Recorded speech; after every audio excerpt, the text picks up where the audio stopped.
Mac ने बहुत प्यारे लहजे से अमर को गुड मॉर्निंग कहा, जिसका जवाब में अमर ने मुस्कुराते लबों से दिया। नींद से खुमार से भरी आंखों महक के अच्छे लहजों को देखकर चमक उठती। आप कपड़े निकाल दिए हैं, आप फ्रेश हो जाएं, मैं नाश्ता लगवाती हूँ।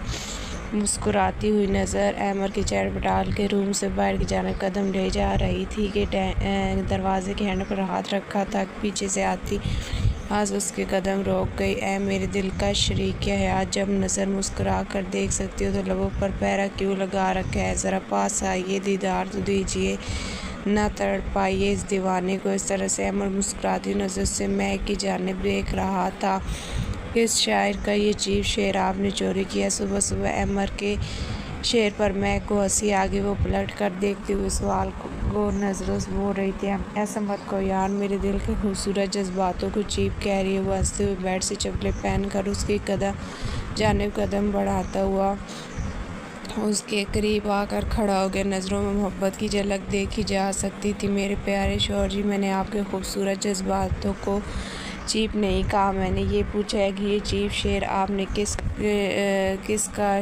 शायर का चुराया है? बीवी साहब, तुम शायर पर मिट्टी डालो, बस मेरे खूबसूरत जज्बातों की जानिब और फिक्र करो। उसकी कमर पर हाथ बांधे कर अपने मजबूत बाहों के साथ मिले गहरी नज़रों से देखते हुए उसे अपने करीब कर लिया, जबकि महक ने नज़रों की हिद्दत से शर्माते हुए पलकें झुकाए आंखें उसके सीने पर मरकूज कर रखी थी। जी डाल दी शायर पर मिट्टी? बताइए मेरे शौहर सुबह सुबह मुझसे क्या चाहते हैं?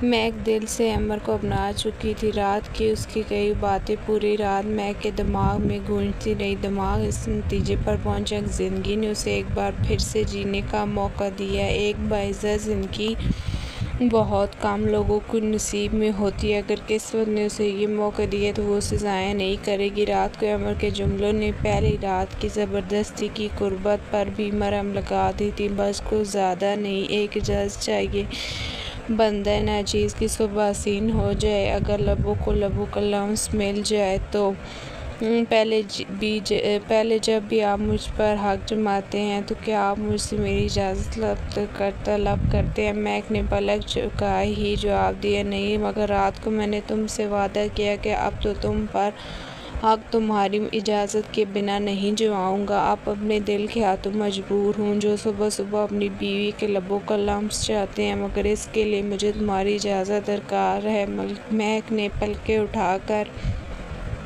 अमर की आंखों में देखा, जहाँ खुमारी का एक जहाँ आबाद था, जहाँ मोहब्बत की हसीन वादियाँ महक के एक इजाज़त की तलब रखती थी। आपको मुझसे किसी भी इजाज़त की ज़रूरत नहीं है, मुझे अच्छा लगेगा अगर आप मुझ पर वही हक जमाएंगे तो बहुत कम आवाज़ में कहकर अपना सर अमर के सीने में छुपा गई। उसका यूँ शर्मा कर अपने दिल की बात बयान करना अमर को सुरखरू कर गया था। सच दिल से कह रही हो? अपनी बाहों की गिरफ्त उसकी कमर पर कसते हुए अमर ने कुछ तस्दीक भरे जुमले सुनना चाहते थे। अब आप अपने दिल से पूछ लें, आप तो बहुत समझदार हैं। हम यानी कि मेरी बीवी सीधे अल्फाजों में मुझे जवाब नहीं देना चाहती। अब नतीजे पर मुझे खुद ही पहुंचना पड़ेगा। महक के दिल की बात तो अमर बिना कहे ही समझ गया था। वो जिस अंदाज से उसके सीने से लगकर खड़ी हुई थी, ये काफ़ी था उसके दिल की बात जानने के लिए कि वो पूरी तरह से अपनी शौहर की हो चुकी है। I love you and thank you so much.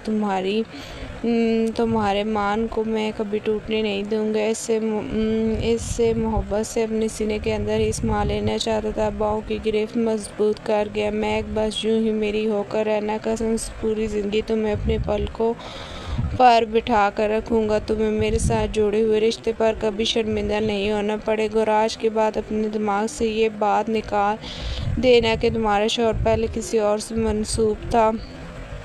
मैं दोबारा से हमारे दरमियान किसी को सोचना भी नहीं चाहता। कल की हकीकत क्या थी, मुझे उससे कोई लेना देना नहीं है। वो तुम्हारा माजी था जो गुज़र गया, और मेरी ज़िंदगी में जो माजी था वो भी गुज़र गया।